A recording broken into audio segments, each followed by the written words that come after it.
Ah, tá. Aqui tá. Mas pronto, pronto, agora tudo certo. Então, boa noite, né? Dando início a mais uma aula do grupo de estudos do cérebro, professor Gilberto de Macedo. Primeiramente, gostaria de agradecer, professor Fernando, a sua disponibilidade com mais uma aula, assim, que o tema é muito interessante, que vai ser muito proveitosa, né? A aula EEG e neuroimagem estrutural e funcional, convergências e divergências, né? Lembrando, professor Fernando Sendes, ele é professor titular do Departamento de Neurologia da Unicamp, ele fez residência médica em neurologia na Unicamp, tem especialização em neurofisiologia clínica e epileptologia, doutorado em neurociência e pós-doutorado na unidade de McGill, no Canadá. Já foi presidente da Liga Brasileira de Epilepsia, é chair da Diagnostic Commission of the ELI e é membro do Education Council e da Image Task Force da ELI. Além disso, é membro titular da Academia Brasileira de Ciências. Com a palavra, doutor Fernando, podemos começar. Obrigado, Neto. Obrigado, Fernando, pelo convite. Um prazer estar aqui hoje. Eu vou compartilhar aqui os slides. Vamos ver se funciona aqui.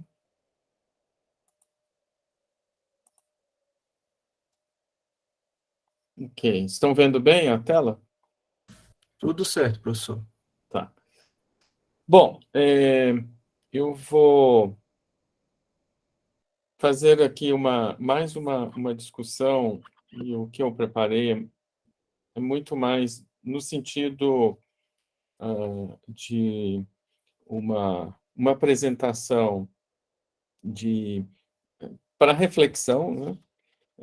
Mostrando alguns dados, né, de estudos. Então, assim, não necessariamente é uma aula no sentido de, de passar conhecimento, mas mais do que isso, trazer alguns aspectos para reflexão nesse contexto, né, que é muito vasto, né, sobre EEG e as suas alterações, as suas relações com imagem estrutural e funcional nas epilepsias.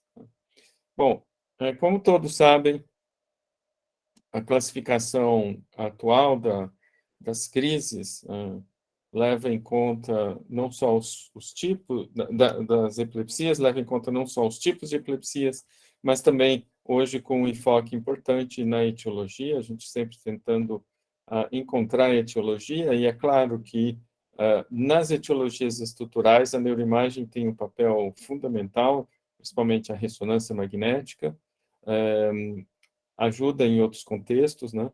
Enquanto que o eletroencefalo é a modalidade principal para mostrar as alterações e também ajudar na classificação dos tipos de crise, que também são divididas entre crises focais e generalizadas.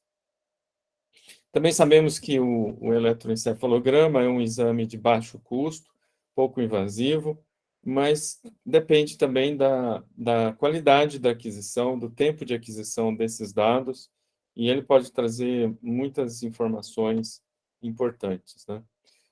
Mas também lembrar que é muito comum, e isso já quantificado em vários estudos, aqui é um dos exemplos, um estudo já antigo e clássico, que cerca de metade dos pacientes, ou até mais, né, não tem alterações no EEG interictal no primeiro exame. É preciso fazer exames seriados, 4 ou mais exames, em que aí sim nós aumentamos a probabilidade de achar uma alteração interictal, mas isso vai depender de uma série de circunstâncias. Então, isso entra no contexto que o diagnóstico de epilepsia muitas vezes não se pode ser absoluto, a gente precisa de observar ao longo do tempo, registrar uma crise espontânea durante um eletroencefalograma não é uma tarefa trivial, o paciente precisa estar internado com vídeo EEG, isso tem custos, né, tem limitações, e, obviamente, na prática, a maioria dos pacientes nós vamos depender do eletrointelectal, que vai poder sugerir, mas geralmente não confirma finalmente o eletroencefalograma. É claro que dentro dos dois extremos, né, de crises ou epilepsias focais e generalizadas, o eletroencefalograma ainda assim pode trazer informações ou a assinatura dessas alterações que nos levam a, a dar suporte ao diagnóstico clínico, né? Esse outro conceito, e aqui principalmente quando nós falamos em cirurgia de epilepsia, ou um conceito mais amplo, que de zona irritativa, que é a área onde ocorre as atividades intelectais, ou as espículas, ondas agudas, né?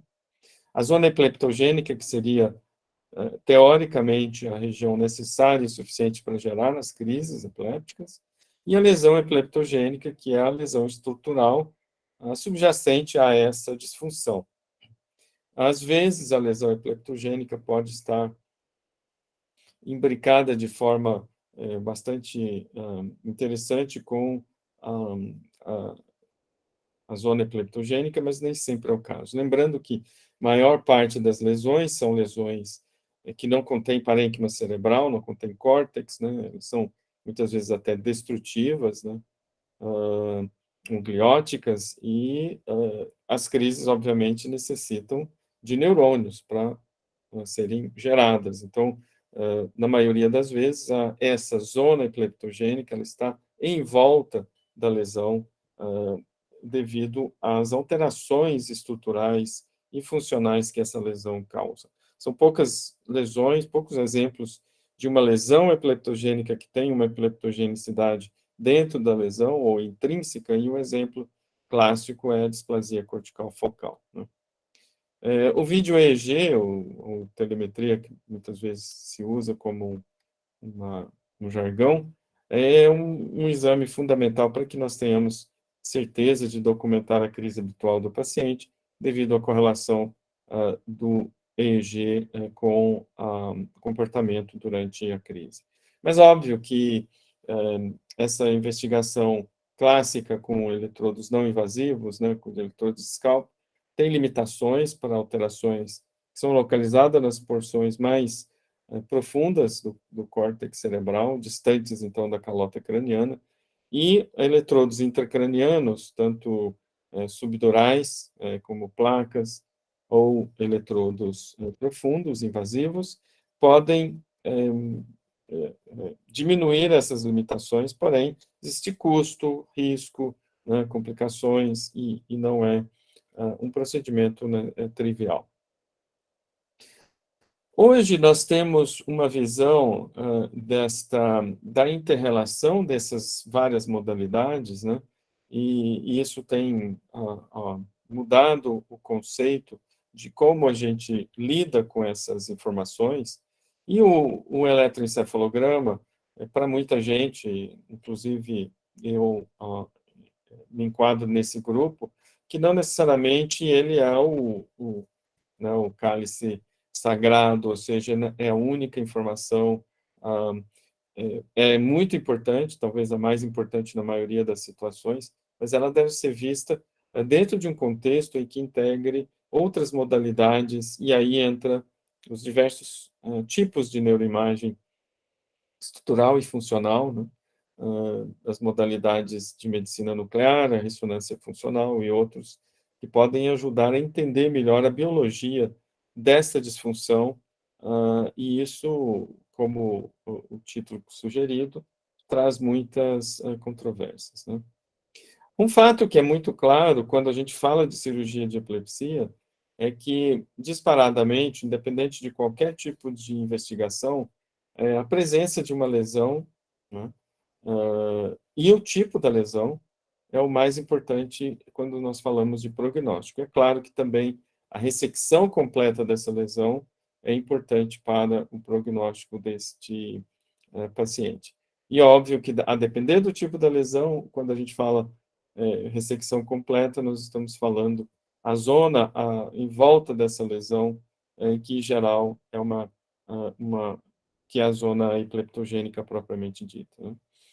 Então, entender essa relação de localização da alteração epileptogênica com a localização da atividade eletroencefalográfica, lesão e assim por diante, nem sempre é trivial. Algumas lesões, elas são mais circunscritas por razões biológicas, né? Por exemplo, um cavernoma, uma esclerose hipocampal, enquanto outras lesões não necessariamente têm seus bordos bem definidos. Isso é um exemplo clássico, os diferentes subtipos de displasia cortical focal, que muitas vezes até a nível de microscópio não se consegue definir exatamente um limite de onde começa, onde termina essa lesão. Isso, obviamente, traz dificuldades em definir qual é o limite para uma ressecção completa, por exemplo, e como isso está relacionado com o resultado do tratamento das crises. São várias controvérsias ou várias dúvidas e questões que não são muito claras. Por exemplo, nós temos epilepsias que são muito graves, né? Pacientes têm crises diárias, às vezes dezenas ou centenas de crises, com uma ressonância completamente normal, que é difícil encontrar a zona epileptogênica ou a lesão epileptogênica, né? Enquanto nós temos outras lesões que são muito grandes e, às vezes, as crises são relativamente bem controladas. Uma das controvérsias que é muito interessante é aqui exemplificado um caso típico de esclerose tuberosa, né? Em que nós temos várias lesões, vários túberes, que do ponto de vista de característica de imagem é muito semelhante a uma displasia cortical focal tipo 2B, com células em balão. Por que nós temos pacientes com esclerose tuberosa que estão muito bem controlados com dose baixa de medicamento, né? É claro que é uma condição que, na maioria das vezes, apresenta uma epilepsia refratária ao tratamento, né? Mas temos pacientes com várias lesões e que são bem controlados. A outra questão que sempre aparece é que, apesar de muitos túberes em ambos hemisférios, muitos desses pacientes apresentam epileptogenicidade predominantemente em um determinado tuber, o que permite, em algumas circunstâncias, que você proponha um tratamento cirúrgico, às vezes com um bom resultado. E a questão é, por que, tendo tantas lesões que são histologicamente semelhantes, uma delas é epileptogênica, enquanto as outras não são epileptogênicas? Então, são perguntas que estão sem respostas, né? Outro paradoxo é a alteração ou as alterações de substância branca associada às epilepsias. Nós vemos, por exemplo, que quando eu não vou mostrar esse dado, mas isso temos uma publicação recente, inclusive comparando esses diferentes tipos de lesões, por exemplo, esclerose hipocampal e displasia cortical, ressonância negativa. Nos pacientes com esclerose hipocampal, mesmo unilateral, as alterações de substância branca são muito mais difusas, são bilaterais até, do que pacientes que têm displasia cortical focal, né? Que tendem a ser mais circunscrita no lobo onde está a displasia cortical focal.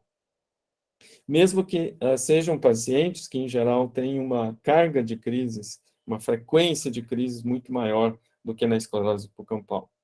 Então, esse por si só já é um paradoxo. O outro paradoxo é se nós dependemos de descargas, né, epilépticas ou disparos anormais de grupos grandes de neurônios se conectarem com outras regiões do cérebro e com isso ter a crise epiléptica, né? Ou seja, a propagação das crises, uma crise focal perceptiva, uma desperceptiva, e depois uma crise tônico-clônica, por exemplo, claramente tem um espalhamento, uma progressão dessas. Então, você esperaria que, para que essas crises se espalhem tão rapidamente, na verdade, essa substância branca, que é o condutor da conectividade cerebral, deveria estar, pelo menos, intacta. No entanto, nós observamos, pelas métricas disponíveis, como as técnicas de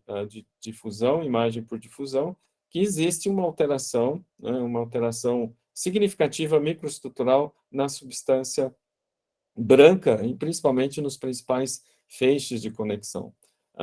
Por que isso? Quer dizer, parece um paradoxo, né? Que se você precisa de mais conexão durante a crise, na verdade, parece ser o contrário, e isso não está muito claro e não muito bem explicado.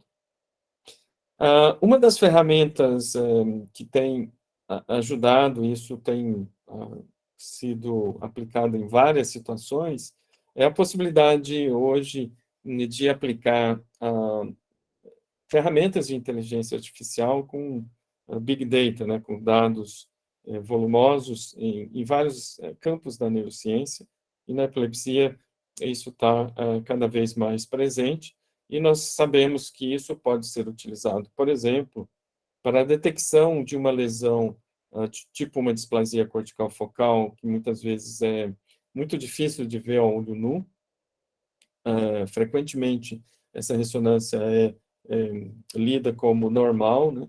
Então, há uma busca para tentar algoritmos de máquina que nós possamos detectar essas lesões de forma automática com ferramentas de inteligência artificial. Então, isso está cada vez mais sendo utilizado, está aproximando da aplicação clínica e vai ser, muito em breve, uma ferramenta para ajudar o epileptologista ou radiologista a ter uma confirmação da suspeita de uma lesão ou até de detectar lesões que não foram previamente vistas, né?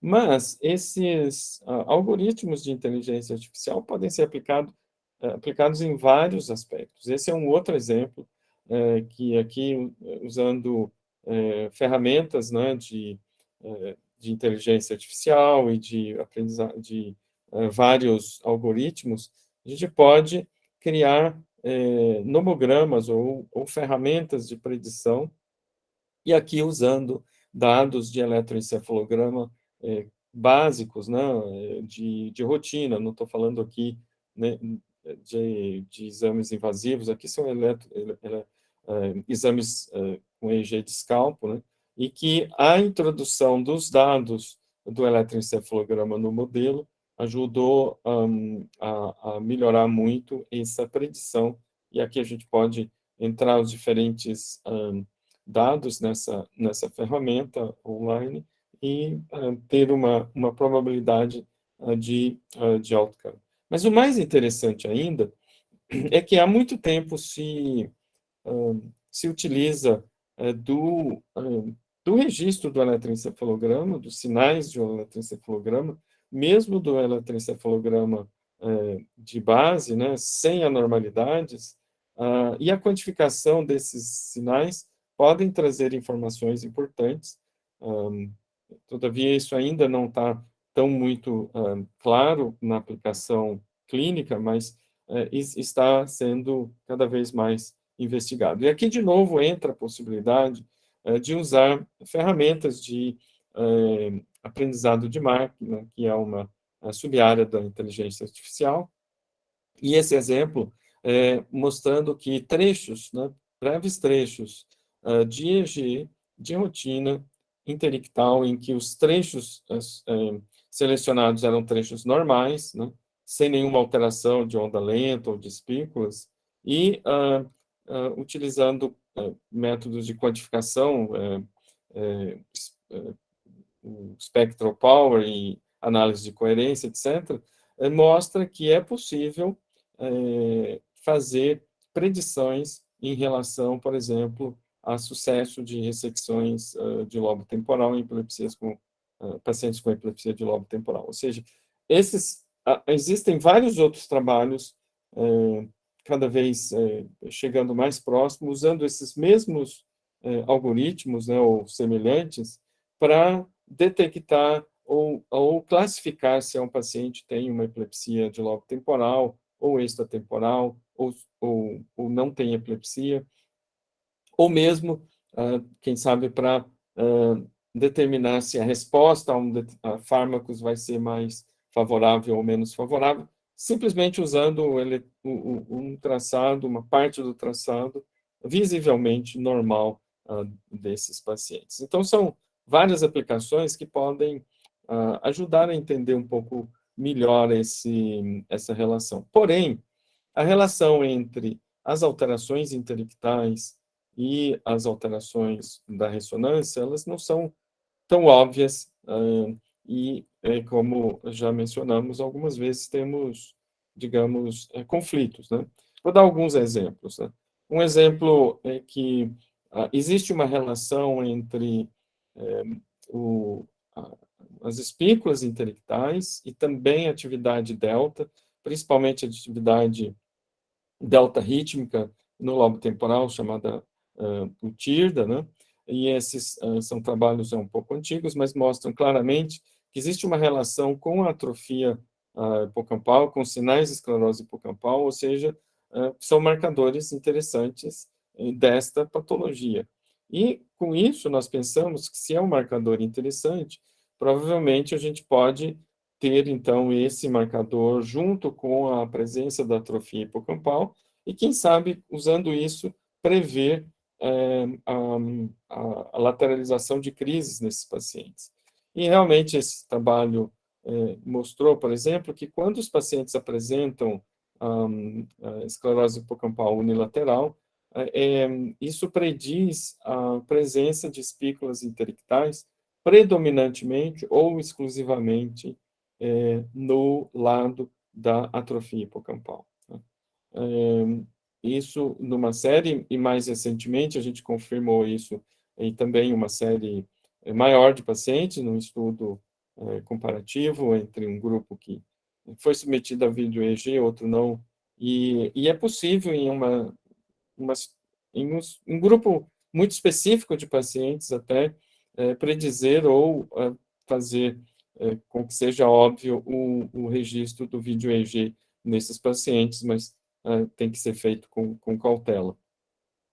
Porém, existem situações que nós temos uma falsa lateralização, a síndrome do burned out hipocampo, ou do, né, um hipocampo que está tão destruído que muitas vezes nós vamos ter alterações ictais quando registramos crise no scalp contralateral. Então, esse é uma pequena série de pacientes em que foram investigados por eletrodos profundos, mas que todos tinham o EEG de scalpo ictal contralateral à atrofia hipocampal e no eletrodo intracraniano as crises originaram todas no hipocampo atrofiado.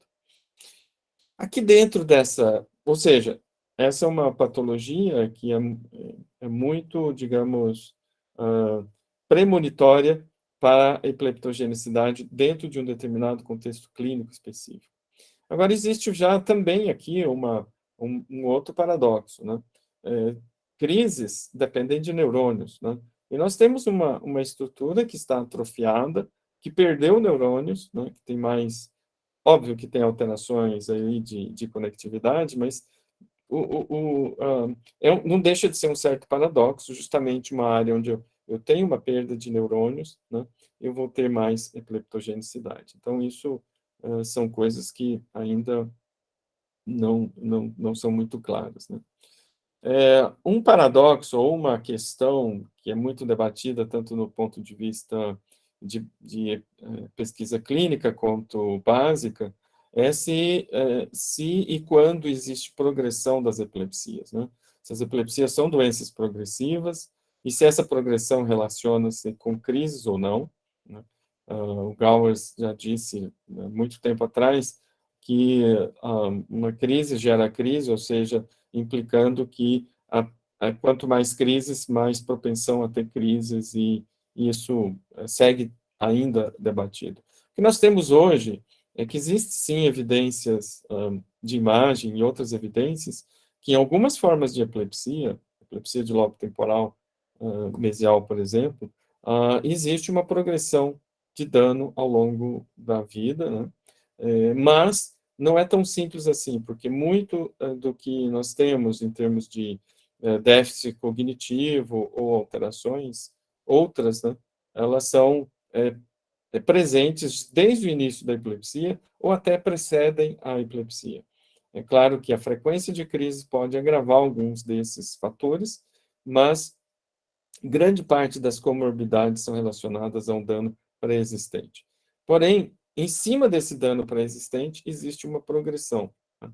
E o que faz isso progredir, ou como a gente pode medir ou quantificar essa progressão, poderia ser, por exemplo, por alterações de eletroencefalograma, que são possam ser mais frequentes ou, né, mais difusas, alterações cognitivas e assim por diante. Então, não é tão simples, porque as epilepsias são diversas entre si, em uma mesma pessoa, em diferentes, quer dizer, em diferentes pessoas, uma mesma forma de epilepsia, em termos de substrato patológico, pode ter evoluções diferentes também. Né?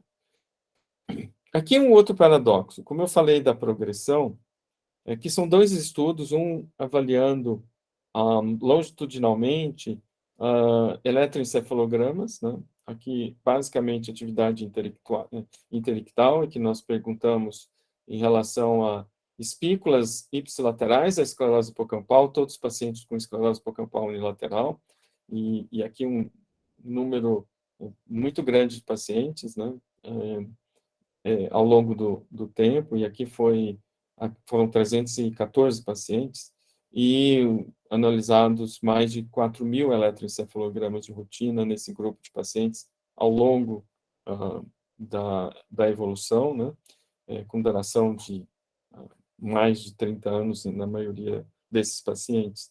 E aqui nós podemos ver que as espículas ipsilaterais, né, o que acontece ao longo do tempo? Isso é a duração da epilepsia transformada em log, né?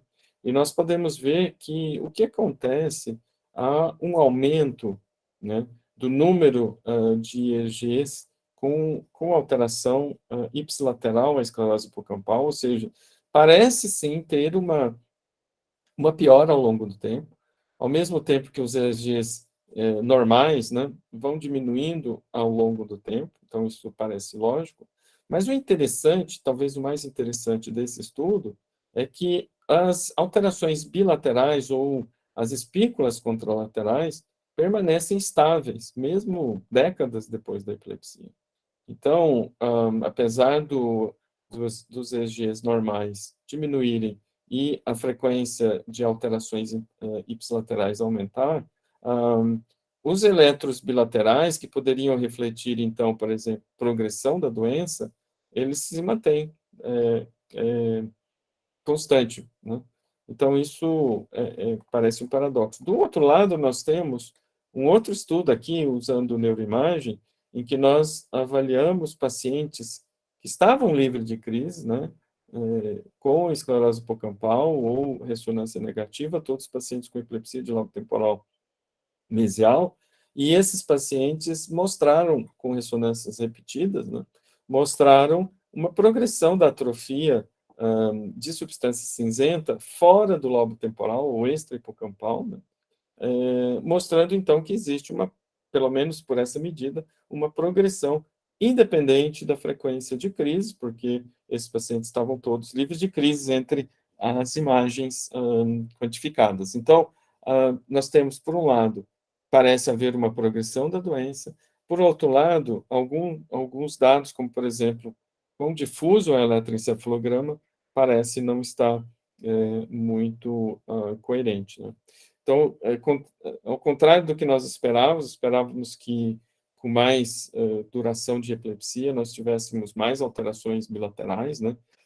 O chamado conceito de epileptogenicidade ou de em espelho, né? Ou de progressão da alteração intelectual, nós não encontramos nesses pacientes. E o que sugere que as alterações bilaterais, por exemplo, na epilepsia de lobo temporal, na esclerose hipocampal, ela já está presente desde o início da epilepsia, provavelmente sugerindo que foi uma lesão inicial, uma lesão precipitante inicial, mais difusa, e, portanto, esses pacientes têm alterações bilaterais desde o início.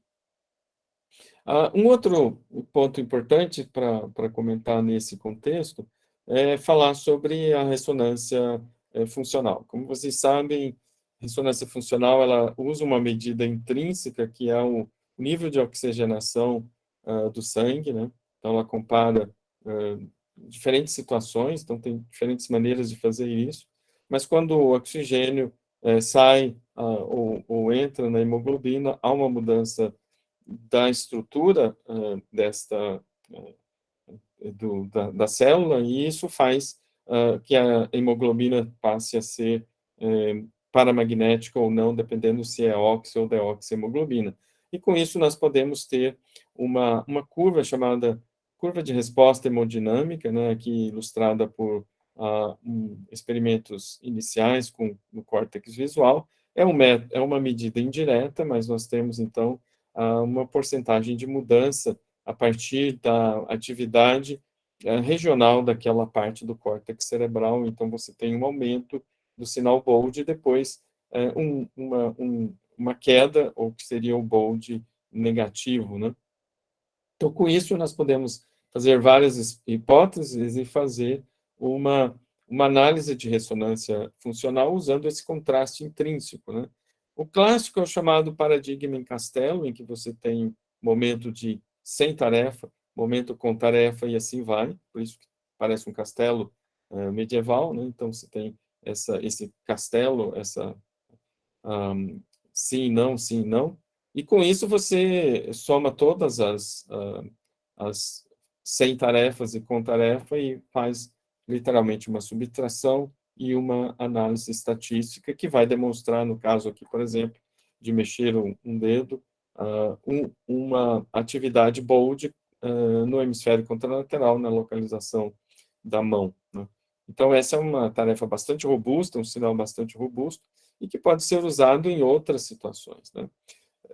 No decorrer do tempo, se descobriu várias coisas, e uma delas a partir de um conceito de conectividade funcional, que pode ser usado não só para ressonância, mas para eletroencefalograma e assim por diante, né? Por exemplo, o trabalho que eu citei lá do eletroencefalograma discal, uma das maneiras que você pode fazer é fazer a conectividade funcional entre eletrodos diferentes e, com isso, adquirir medidas, né, de diferenças entre pacientes com diferentes tipos de epilepsia, por exemplo, né? Aqui, a conectividade funcional, basicamente, é uma medida de correlação, né, em que a gente pode utilizar, por exemplo, a flutuação do sinal BOLD entre um ponto A e B, se ela está correlacionada, se diz que existe uma certa conectividade. Claro que existem vários outros métodos matemáticos, mas, assim, rapidamente, em termos da história, quando, em um determinado momento, quando as pessoas foram usar, por exemplo, em algumas tarefas, nesse momento aqui de não tarefa, as pessoas observaram que existe uma flutuação, e aí tentaram fazer algumas análises estatísticas e viram que algumas áreas do cérebro, no momento de não tarefa, estavam correlacionadas. E aí surgiu toda uma pesquisa e uma investigação que hoje sabemos muito bem sobre as redes de repouso, e a rede talvez mais famosa, a rede de repouso padrão, ou do Full Mode Network, que são áreas super conectadas no cérebro, né? Principalmente aqui, parietal, frontal, né? Mas envolve também cíngulo e lobo temporal, que são áreas interessantes que ativam durante o repouso da pessoa, né? A função normal do cérebro depende dessa interação, e quando você entra ou engaja em uma tarefa, há uma redução dessa rede de Default Mode Network, e, portanto, existe uma deativação dessas redes que são ativadas durante o repouso. Bom, por que isso? Porque isso tem relevância para várias coisas, inclusive para uma outra técnica interessante, que é o EEG acoplado à ressonância funcional, né? Levou-se um tempo até passar todos os obstáculos tecnológicos, vamos dizer assim, porque você, obviamente, está introduzindo dentro do campo de ressonância magnética objetos, e esses objetos têm que ser compatíveis ao campo magnético. Então, não posso utilizar, por exemplo, eletrodos normais, né, de qualquer metal, porque eles vão sofrer interferências, né, podem causar, inclusive, acidentes. Então, se desenvolveu eletrodos compatíveis, em primeiro lugar, toda uma metodologia, pré-amplificador tem que estar compatível, não pode ser atraído pelo campo magnético, etc. Mas aí segue outros problemas, né? Grande quantidade de artefatos que esse gradiente, né, esse exame provoca. Então, tem um exemplo, antes de processar o sinal do eletroencefalograma, é esse aqui. Mas usando algoritmos, né, matemáticos, porque sabemos esse sinal eletroencefalográfico aqui, ele é acoplado ao gate da máquina, ou seja, eu sei exatamente quando a máquina está ativada e a frequência para adquirir aquela determinada sequência, né, sequência API, que vai permitir a análise do sinal Bode. Então, eu posso fazer subtrações, e esse eletro, ele é limpo, né, ele é filtrado, e aí nós podemos ler esse eletro e usar essa questão da resposta hemodinâmica. Então, basicamente, o que eu tenho no eletroencefalograma é o chamado event related, ou evento relacionado. Então, imagine vocês naquele paradigma clássico de mexer o dedo, que tem o repouso e tem ação. Tem o repouso e tem ação. Eu vou trocar isso agora pela presença de espícula, e eu vou chamar essa presença de espícula como sendo a minha, entre aspas, tarefa, ou meu evento, né? E o que não tem espícula no eletro, ou seja, o traçado de base sem alteração, vai ser o meu repouso, ou não evento. Então, eu vou fazer uma estatística disso, e nós vamos ter, então, o mesmo resposta hemodinâmica, em teoria, porque, na verdade, a resposta hemodinâmica não se esperaria que ela fosse a mesma em todo o cérebro, né? Determinados tipos de córtex cerebral respondem diferente, ou têm metabolismo diferente, etc. Mas, para termos de simplificação, nós vamos considerar que ela seja típica, né, da resposta hemodinâmica, e com isso eu vou poder, então, ter sinais bold positivo e sinais negativos. Na verdade, eu vou ter muitas vezes um sinal negativo aqui nas áreas, se vocês lembrarem do slide anterior, da Default Mode Network, isso é Default Mode Network, deativada, né, durante o momento em que tem uma ativação por uma espícula, então tem um sinal bold positivo. Isso é interessante, nós vamos discutir daqui para frente. Com isso, se pode, e se tem feito muito estudo para tentar estudar ritmos normais, né? Ritmo alfa, ritmos fisiológicos durante o sono, para tentar entender qual é a relação da resposta hemodinâmica com esses ritmos cerebrais. Então, trouxe aqui alguns poucos exemplos, porque a literatura é vasta nisso aí, e nós sabemos que quando você faz uma quantificação do poder espectral do alfa, existe uma correlação muito grande com os sinais talâmicos, né? E, obviamente, o ritmo alfa é mais posterior, então as alterações hemodinâmicas são mais posteriores, ou seja, a gente pode estudar de forma não invasiva os correlatos desses ritmos normais. E, é claro, os ritmos alterados, né, ou patológicos, né? Por exemplo, durante uma descarga generalizada de espícula onda lenta, existe uma ativação tálamo-cortical, que reforça as teorias antigas da relação tálamo-cortical na geração das espículas, ondas lentas nas epilepsias generalizadas, né? E que é bem interessante. Mas também existe uma coisa interessante, que essa foi a primeira demonstração que durante uma espícula, um trem de espículas, né, generalizadas, simultaneamente existe uma deativação da Default Mode Network. É como se a pessoa estivesse fazendo uma tarefa, ou seja, a presença de espículas, o cérebro está interpretando como se fosse uma tarefa, então por isso eu tenho uma deativação da Default Mode Network. Então isso, por si só, já é uma coisa interessante. Então, existe essa ativação tálamo-cortical, suspensão da Default Mode Network, e que vai ter, então, a correlação com a manifestação desse tipo específico de descargas. Mas nós podemos estudar também as alterações hemodinâmicas durante um EEG-fMRI para tentar estudar, por exemplo, o que acontece no ritmo fisiológico do sono em uma pessoa que tem epilepsia generalizada idiopática. Sabemos que existe uma relação intrínseca entre sono ou alterações de padrão de sono nessas epilepsias, né?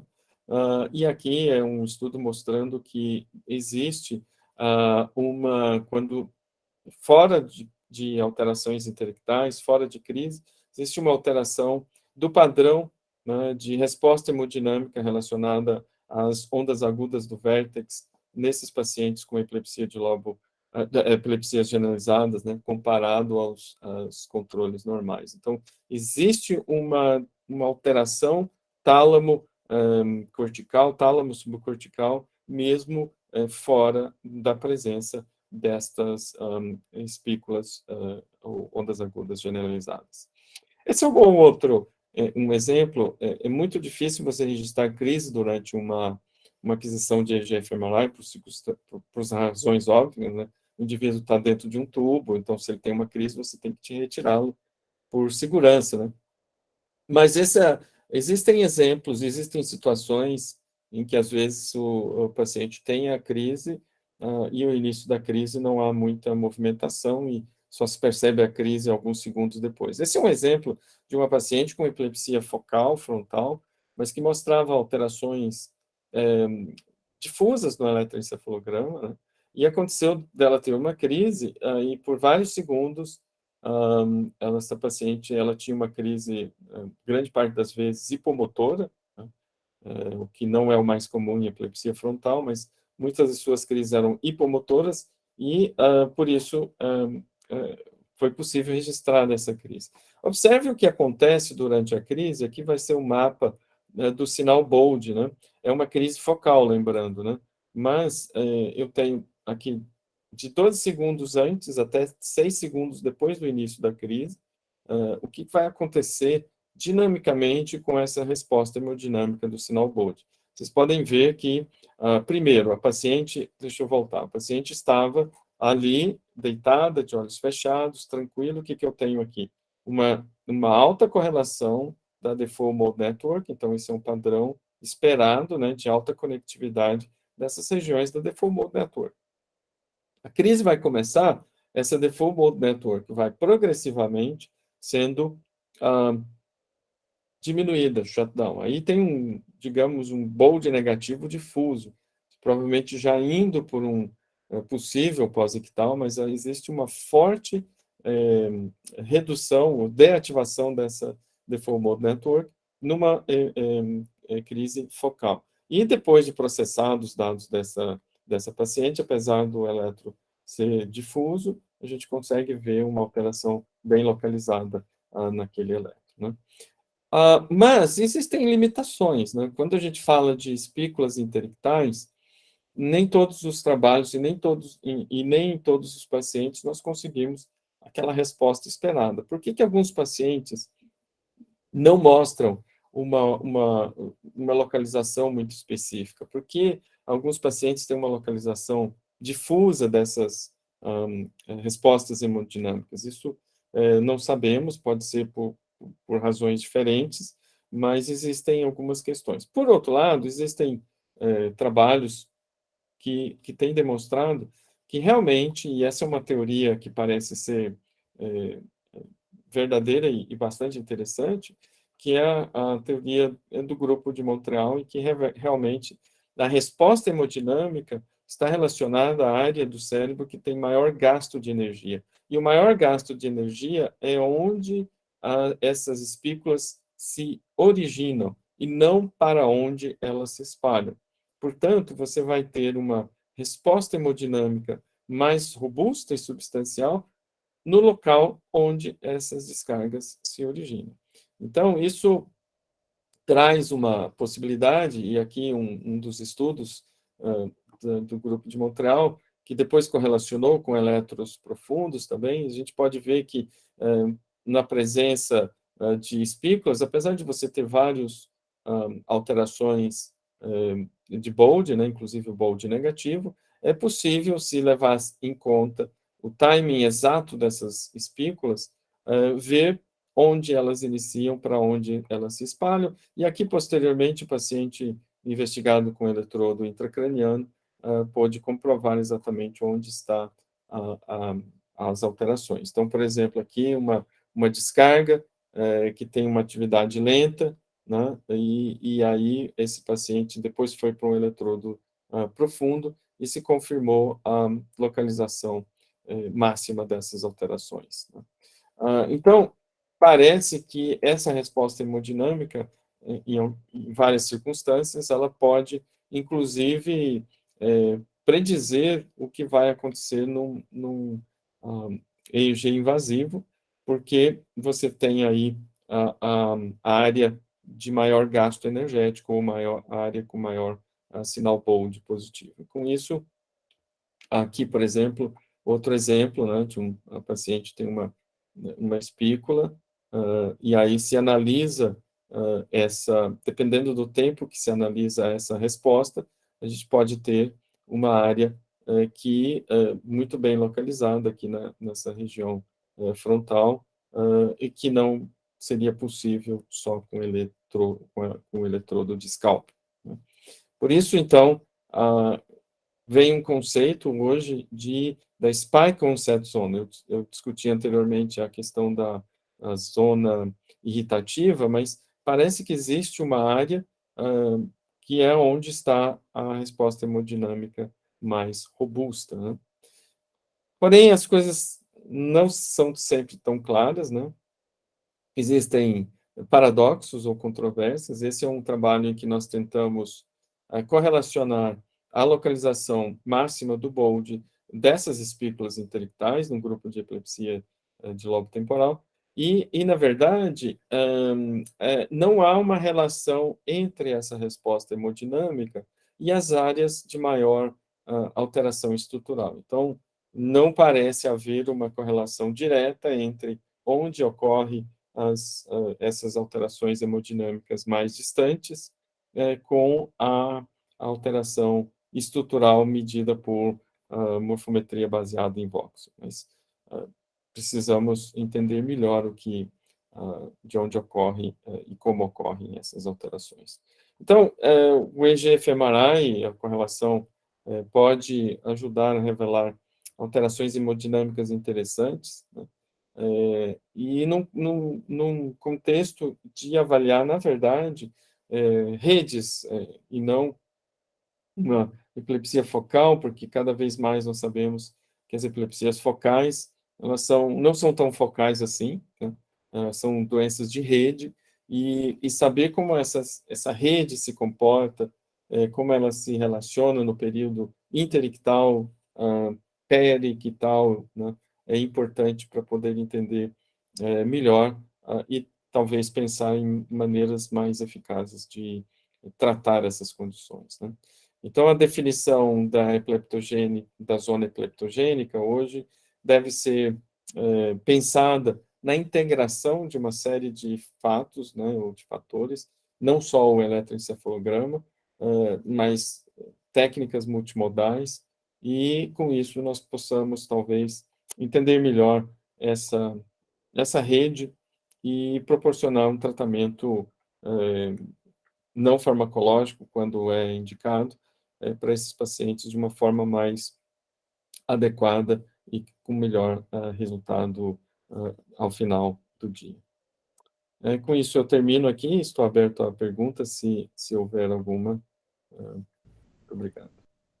Professor, muito obrigado pela aula. Muito interessante o tema, um tema assim que está sendo muito descoberto ainda, tem muita coisa para descobrir. Uhum. É um tema árido ainda, com algumas questões que a gente ainda não tem certa resposta, mas é muito interessante. Professor, eu estou com duas dúvidas. Uhum. Eu queria... Uma é que, assim, é uma que eu realmente não entendi direito, a relação do tálamo com a Default Mode Network, tá? Uhum. Se tem alguma relação. E Uhum. a outra dúvida que eu fiquei é que você comentou que existem alguns algoritmos, né, para que estão analisando eletro junto com a ressonância para tentar determinar focos epileptogênicos. E a minha dúvida é a seguinte, que eu sei que a questão da inteligência artificial na ressonância é mais fácil porque assim, é algo mais objetivo, vamos dizer assim. Uhum. A imagem está lá, a gente consegue ver, não existe tanta dúvida de que existem algumas alterações. O eletro é um pouquinho diferente, né? Sempre tem aquela variabilidade entre os observadores. E a gente sabe que isso acaba atrapalhando o aprendizado do algoritmo. Até que ponto isso atrapalha as pesquisas? Até que ponto isso daí acaba sendo um desafio, até um desafio mesmo? Ótimo, boas perguntas, Neto. Bom, primeiro a questão da relação do tálamo com a Default Mode Network, né? A Default Mode Network, ela é definida como uma rede e que está ativa quando você está em um estado não dirigido para uma tarefa. Não, não vamos usar repouso, porque o cérebro não repousa, né? O cérebro está sempre em função. Tem várias teorias em cima disso. Uma das teorias é que, enquanto o seu cérebro descansa de uma certa forma, tem áreas que estão ali mais ativas, né? Que são diferentes daquelas quando você está dirigido em uma determinada tarefa. Talvez isso seja até relacionado, de alguma forma, a momentos onde os engramas de memória são mais consolidados, etc. Então, mas tem um monte de perguntas ainda não respondidas. Mas como é que o tálamo envolve nisso aí, tá certo? Os circuitos tálamo-corticais e retículo-talâmicos, né, são importantes para você mudar, por exemplo, de estado de vigília para sono, né? Então, tem diferenças nessas Uhum. alterações ali. No caso da análise da atividade intelectual, né, generalizada, na epilepsia generalizada, a relação da alteração do tálamo com a Default Mode Network é muito mais pela presença das descargas epileptiformes, tá? Tá. Porque ali, na espícula onda generalizada, tem muita interação tálamo-cortical, né? Suspeita que o Entendi. tálamo gera essas descargas ou não, né? Então, por isso, quando ocorre a espícula, tem a diminuição da default mode network, mas não necessariamente é uma ação da atividade talâmica, senão da Uhum. própria espícula. Uhum. Eu não mostrei aqui, mas tem dados, né, que as descargas focais também alteram a default mode network, tá? Uhum. Mas não altera igual para todo mundo.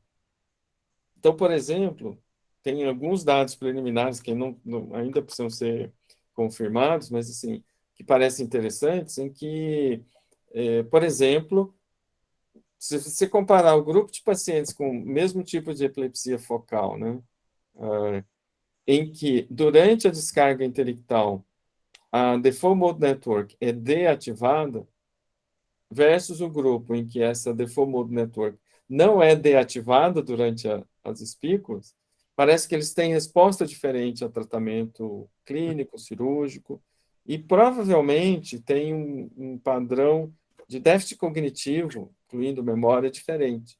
Então, essa relação é interessante, porque parece que, como eu disse, o caso da espícula seria o cérebro interpretando que é uma atividade. Essa deativação e ativação da Default Mode Network é importante para o status normal o estado de funcionamento normal do cérebro. Então, se você estuda e vê Alzheimer, esquizofrenia, várias outras doenças, você tem alterações interessantes na Default Mode Network. Uhum. Então, talvez a própria análise da Default Mode Network em relação à ocorrência de espícula pode ser um marcador biológico para poder entender melhor, tipo, padrões de alterações cognitivas, resposta ao tratamento. Então, aí a coisa vai. Então, os dados são muito grandes. Agora, a outra sua pergunta, tentando fazer uma resposta mais breve, é que, assim, sim, o eletro, ele é um sinal muito mais complexo e dinâmico, né? E, obviamente, ele pode ser mais complexo quanto maior o número de eletrodos, e assim vai. Tá? Por outro lado, para um algoritmo de máquina, ele pode ser mais interessante, porque quanto mais complexidade, mais pontos de sinal, vamos dizer assim, Uhum. existam, mais possibilidade você vai ter de encontrar coisas interessantes. O grande problema é outro, é que isso gera uma quantidade de dados absurdo, né? Então, essa é absurda. Então, na verdade, você está limitado por um big data. Uhum. Por exemplo, como é que você vai analisar? Como é que você vai definir? Porque a ressonância estrutural, ela é aquele momento, né? Qualquer dado funcional, ele é funcional e ele muda ao longo do tempo. Então, cada Uhum. ponto é um ponto diferente. Então, poder computacional é muito, assim, maior, necessário, né, para Uhum. poder analisar essa questão de dados. E o problema do EG é esse, é tanto dado que fica difícil você achar onde. Mas uma vez que você acha, e aí a solução prática que as pessoas têm é pegar momentos muito pequenos. Geralmente se pega 1 segundo, 2 segundos do traçado, certo? Entendi. E aí, porque se você pegar o traçado inteiro, a máquina não consegue ainda. Então, talvez tenha um super computador para ter isso analisado. Mas, assim, é possível, em teoria, né, tirar dados em que você não vê a olho nu, né, assim como acontece com a imagem, você vê no eletroencefalograma. Mas é difícil. Entendi, professor. Obrigado. Obrigado. Fernando, é desnecessário agradecer você e parabenizar por uma aula tão profunda. Uhum. Eu queria lembrar aos colegas que o Fernando Sendes, eu não estou rasgando seda, não é isso, mas é uma questão de reconhecimento, Não é um dos precisa. grandes cientistas brasileiros, não só neurocientistas. Então, são poucas pessoas que fazem parte da Academia Brasileira de Ciências e ele é um deles com todo mérito. E vocês viram aqui uma pessoa que conseguiu abordar dois métodos complementares de extrema complexidade, fazendo uma interseção entre eles, que é uma coisa extremamente difícil. E eu agora gostaria de simplificar um pouco, diante de tanta informação de tão grande qualidade. Quando eu fiz a minha formação em cirurgia de epilepsia, epilepsias complexas, em Porto Alegre, a gente tinha sempre o conceito de que se houvesse uma alteração ao eletroencefalograma e uma alteração estrutural na ressonância magnética, a abordagem da lesão estrutural tinha precedência. Uhum. Agora a gente com tantas possibilidades de interação assim, continua esse conceito, assim, essa abordagem. Eu diria que, na maioria das vezes, sim, tá? Continua, mas é preciso estar atento às exceções, né? E às situações, assim, de complicação. Então, um exemplo é que, por exemplo, tentando responder de outra maneira a sua pergunta, né? Eu acho que jamais você não jamais, porque é muito forte, mas assim, em maioria das vezes, né, absoluta maioria das vezes, você não vai deixar uma lesão que sabemos que é epileptogênica por natureza, e a gente já conhece quais são, né? Esclerose hipocampal, alguns tumores de baixo grau, displasia cortical, etc. Você não vai deixar uma lesão dessa para trás, tá? E ir atrás do eletroencefalograma, ok? Porque isso não vai dar certo. É certeza que não vai funcionar. Agora, em determinados pacientes, em determinadas situações, você tem que estar atento que, às vezes, essa alteração do eletroencefalograma adicional pode estar ou por trás de uma lesão que não foi perceptível a olho nu, por exemplo, uma displasia cortical focal, né? Num contexto de patologia dupla, por exemplo, uma esclerose hipocampal e tem um eletro lá no frontal que não faz nenhum sentido, entendeu? Então você tem que ficar atento que ele pode ter uma patologia dupla, ele pode ter esclerose hipocampal, pode ter uma displasia cortical, né? Então esse eletro é um red flag para você ir atrás, não para excrescer a esclerose hipocampal, mas para ir atrás e tentar realmente ver se não tem duas coisas. A gente sabe que no contexto de patologia dupla, a grande maioria das vezes você tem que abordar as duas lesões para que o paciente fique livre de crise, né? Então, esse é só um exemplo. Então, às vezes, o que acontece é que esse eletro que está fora do contexto, ele pode estar indicando ou uma epileptogenicidade mais difusa, né, que não vai ter um bom prognóstico, então a questão de prognóstico fica importante aí, ou uma lesão pequena que não foi adequadamente analisada. Então, eu acho que isso é importante. Mas o conceito de que onde está a lesão epileptogênica, é ali que está o problema? Sim. Agora você pergunta, então por que eu faço eletroencefalograma, né? Então, assim, não, a gente faz o eletroencefalograma porque, primeiro, ele vai te dar muita informação importante, né? Em várias situações, o registro de crise é fundamental. A coisa não é tão simples assim, nós temos pacientes com lesões epileptogênicas que estão tomando a medicação e, no entanto, seguem com crises psicogênicas, né? Como todo mundo que trabalha na área sabe que essa relação de crises não epilépticas, mesmo em pacientes com epilepsia, é complexa. Então, isso é preciso avaliar dentro de todo um contexto. Mas eu diria que, hoje, o peso de caracterizar a lesão e ter certeza que a lesão foi retirada completamente, no caso de uma epilepsia refratária, ela é mais do que nunca fundamental. Excelente, eu fiquei muito feliz com a sua resposta. E eu queria acrescentar duas pequenas coisas de exames que em algum momento tiveram muita importância, hoje parece que não tanto. Eu me refiro à magnetoeletroencefalografia e aos exames de metabolismo puro, como o PET e o SPECT. Tá. Como é que Bom, está a eu importância? não mencionei esses três exames, né? Essas três modalidades, até por falta de espaço, de tempo, senão a gente ia ficar falando aí a noite inteira, né? Mas assim, eu vou começar pelo magnetoencefalograma que você falou, tá? O magnetoencefalograma, ele é uma técnica fantástica, porque, para quem não conhece, assim, simplificando, você está analisando o dipolo magnético, né, que seria o inverso do dipolo elétrico que nós vemos no eletroencefalograma. Mas ele tem uma característica que ele não está constrito às limitações do scalp, né, do volume condutor que tem o eletroencefalograma.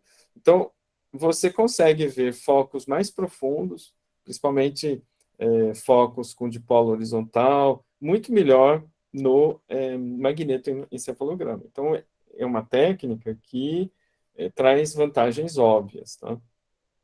Grande problema dessa técnica, e acho que tem várias outras técnicas que, em medicina de modo geral, que sofrem disso, é que é uma técnica que tem um custo impeditivo, tá? Para a maioria das pessoas.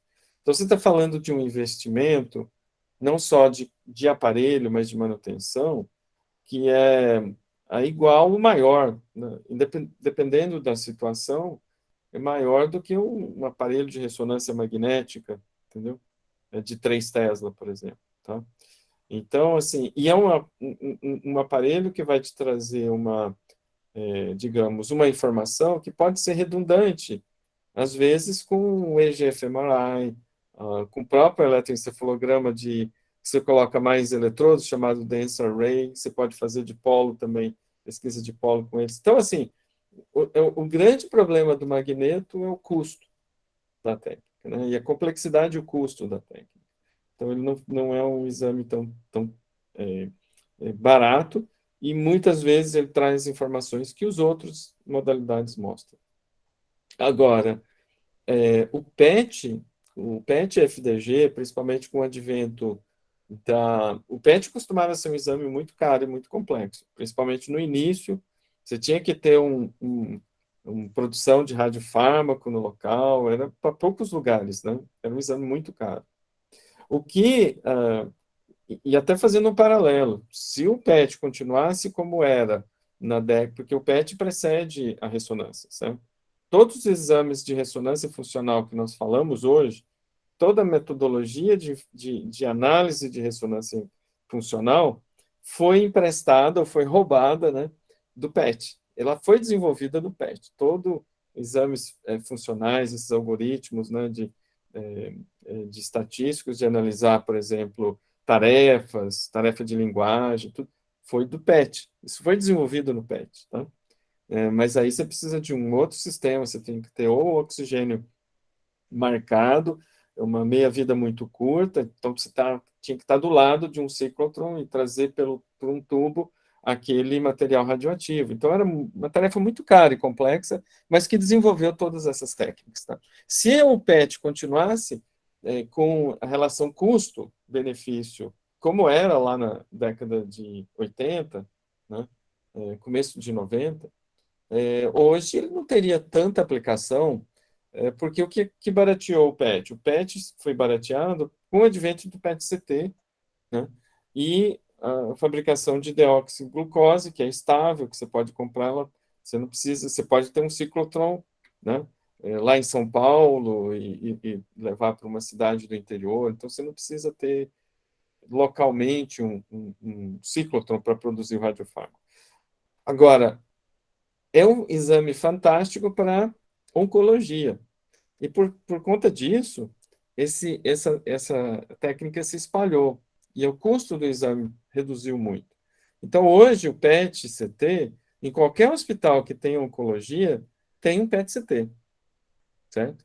Você não compra um PET-CT para neurologia. Você usa o PET-CT, que faz exames de oncologia. E sem o PET-CT, não tem oncologia que funcione, certo? O exame é fantástico para isso. Então, caiu o custo. E o PET-CT com FDG, para epilepsia, ele é excelente. Tá? Você pode usar técnicas quantitativas, ele ajuda muito a diminuir a necessidade de exames invasivos, pelo menos na nossa experiência de vários setores, né? A correlação com a imagem estrutural, com o eletroencefalograma. Hoje, por exemplo, a gente sempre faz a injeção do radiofármaco no PET com um registro de eletroencefalograma. Tá? Porque você quer ter certeza que durante a injeção não teve uma crise eletrográfica, por exemplo, porque de hipometabolismo transforma em hipermetabolismo. Então, para interpretação, principalmente em crianças menores que têm muitas crises, às vezes crises mais rápidas, né? É fundamental você ter essa. Então, EEG com PET-CT, o PET-CT junto com a ressonância, é um exame fundamental para a investigação em epilepsia de difícil controle. O SPECT é uma técnica fantástica. O grande problema do SPECT é que ele serve basicamente o ictal, né? É a única modalidade de exame que você consegue ter uma imagem do momento da crise, não existe outra, né? Porque você injeta, é muito bacana isso, você injeta o radiofármaco, o H-Mipal, o ECD, e essa molécula que é, né, hidrossolúvel, primeira passagem no cérebro, ela entra mais de 80%, e quando ela entra na célula, ela muda a conformação e fica lá. Então, imagina, a pessoa tem uma crise, ela está se mexendo durante a crise, você injeta um radiofármaco, ele fica lá no cérebro, daí 2 horas você vai fazer a tomada da imagem, e 2 horas depois, você está vendo o que aconteceu no momento da injeção do traçador. Então, não tem outra técnica que tenha essa capacidade biológica de mostrar o que aconteceu em termos de fluxo sanguíneo cerebral no cérebro. E a gente sabe que o fluxo sanguíneo está relacionado, mesma história do Bold, né? Você tem relação com demanda energética, aumento de fluxo, etc. Então, durante a crise, o fluxo aumenta e ele aumenta mais no foco da crise. Então, você usa os mesmos princípios, né, de analisar onde teve maior demanda, só que no caso aqui pela concentração do radiofármaco, que reflete o fluxo sanguíneo cerebral. Então, se você tem todas essas modalidades, né, o grande problema é que você tem que ter alguém ali sentado do lado do paciente, uma veia pega, com um negócio de radiofármaco que vai decaindo ao longo do dia, né, esperando o indivíduo ter a crise. E às vezes ele não tem a crise, você entendeu? Então, assim, nos países. É mais complicado até fazer o SPECT e tal em países mais desenvolvidos, porque o custo humano, né, é muito maior, né, em termos de quanto é que você tem que investir e pagar, quanto custa para o hospital uma pessoa sentada ali para esperar e fazer a injeção do radiofármaco, né? Mas se você consegue fazer isso e consegue acertar a injeção logo que começa a crise, você tem informações muito, muito interessantes e muito válidas, né? Mas ele tem uma logística difícil, por isso que ele é menos utilizado. Então, uma última pergunta, Fernando. O preço desses eletrodos e do pré-amplificador compatível com a ressonância é muito absurdo, não? Não, e aí está a coisa legal disso aí. Hoje, você compra um sistema desse para EGFMRI, talvez ali em torno de $20.000, um pouquinho mais, talvez, dependendo do... Né? Não vai sair mais do que $30.000, tá? Então, por exemplo, se você comparar o custo de vários milhões de dólares, né, para um MEG, por exemplo, não tem comparação, né? E outro que você já tem a ressonância ali. Qual que é o maior problema do EGFMRI? O EGFMRI, colocação do eletrodo tem que ser muito perfeita, não pode ter artefato. Então, assim, você tem que meticulosamente colocar cada eletrodo, limpar, ver a impedância. Então, quando você coloca todos os eletrodos, prepara direitinho a touca e tal, isso é uma tarefa que demora 1 hora mais ou menos, 40 minutos, 1 hora, tá? Então, demanda tempo, né? E a aquisição do exame demora outros 40 minutos e 1 hora, desde pôr o paciente, tirar e tal, tudo mais. Então, você está falando de uma técnica que também é demorada, né? Para quem, por exemplo, se você vai fazer isso numa clínica de ressonância que ganha por hora, né? Ganha por exame, você não consegue, porque é um exame que ainda não está codificado, assim, você não consegue cobrar esse exame, principalmente nesse período de 1 hora, certo? Você não consegue pagar a pessoa que fica 1 hora montando. Então, todas essas técnicas, elas são muito legais. Você consegue fazer isso no âmbito de pesquisa, né? Num hospital que faz pesquisa, né? Que a gente não está atrás de quanto vai receber pelo exame, a gente está atrás de entender as coisas, de fazer. Então, se eu demoro 1 hora para fazer o exame e tenho um bom resultado, ótimo. Mas para a técnica, digamos, pegar e ficar universal e as pessoas começarem a usar, você tem que ter não só a validade do exame, né, a clinical validity, mas você tem que ter a praticidade, né, econômica disso aí. E você não vai conseguir que um radiologista te dê 1 hora de exame para fazer um exame que ele não vai conseguir cobrar, né? Porque ressonância é cara, né? Então, esses são os limites de quanto nós vamos conseguir colocar isso na prática clínica. Eu acredito que é quando esse exame estiver maduro o suficiente, e você tiver um estudo de economia e fala, olha, isso custa muito mais barato do que eu abrir a cabeça do paciente para pôr um monte de eletrodos ali, ou implantar eletrodos com sistema robótico, isso aqui vai custar muito menos, e eu vou... Então, ele tem esse valor agregado e as pessoas podem fazê-lo. Obrigado, Fernando. No fim, o grande problema é o custo de pessoas, né? O custo de profissionais altamente qualificados que ficam... E esse não é simples. E eu volto mais uma vez a dizer, o Fernando Sendes, ele teve a formação num dos melhores centros de epilepsia do mundo, e ele soube aproveitar bem, e ele forma pessoas ao longo desse Brasil, e a gente tem que reconhecer isso e aproveitar isso. Então, assim, a Unicamp, como centro de excelência em neurociências, aliás, em quase tudo, é uma instituição que faz muito por esse nosso Brasil todo. E essa aula, Fernando, certamente muitas pessoas verão ou virão, agora já não sei mais o português, pelo YouTube, e certamente muitas dessas pessoas vão aproveitar isso e vão ajudar pacientes aí por esse Brasil todo. Então, eu estou muito satisfeito com essa aula de hoje, acho que foi muito importante, muito elucidativa, e a minha conta com você só aumenta, eu não sei quando é que eu vou poder pagar. Imagina. Prazer estar aqui. Obrigado a todos aí pela atenção e audiência. Obrigado, professor. Muito obrigado. Boa noite. Boa noite a todos, Fernando, e todos os colegas que assistiram e que assistirão pelo YouTube. Um grande abraço, Fernando, e enfim, só temos a agradecer. Boa noite, até mais. Tchau, tchau.